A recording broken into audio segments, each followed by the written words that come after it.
ఎన్ని సంవత్సరాల నుంచి ఈ పోటీలు నిర్వహిస్తున్నారు? ఈ పోటీలు నిర్వహించడానికి ప్రధాన కారణం ఏంటి? ఈ పోటీలు గత 37 సంవత్సరాల నుంచి మా పెద్దల ఆనవాయితీగా ఇచ్చిన ఈ కార్యక్రమాన్ని జరుపుతున్నాం. ఈ పోటీలు ఆ రోజు మన ఊరు మన సంబరాలు అనే ఒక కాన్సెప్ట్తో మా పెద్దలు నిర్వహించారు. మన ఊరు మన సంబరాలు మన సంక్రాంతి అనే కాన్సెప్ట్తో అప్పుడు పెద్దలు నిర్వహించారు. ఆ ఆనవాయితీని పోకుండా ఇప్పుడు కూడా నిర్వహిస్తూ వస్తున్నాం.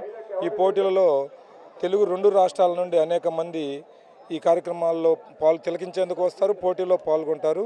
అదేవిధంగా ఈ పోటీల్లో మొదటగా గెలుపొందిన 5 మందికి విజేతలుగా నిర్ణయిస్తాం.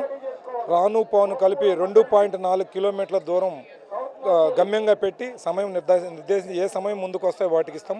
అలాగే ఈ పోటీలలో ఎటువంటి బెట్టింగ్లు కానీ మద్యం నిషేధిస్తాం. ఎక్కడ మద్యం కూడా తాగనివ్వం.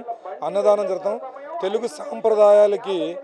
తెలుగు సాంప్రదాయాలకు అనుకూలంగా తెలుగు సాంప్రదాయాలని కాపాడుతూ ఈ పోటీలు నిర్వహిస్తున్నాం.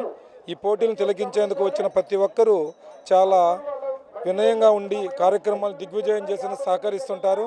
ఈ పోటీలలో ఎటువంటి అవాంఛనీయ సంఘటనలు జరగకుండా ప్రతి అధికారిని సమన్వయపరుచుకుంటూ ఈ పోటీలు నిర్వహిస్తాం.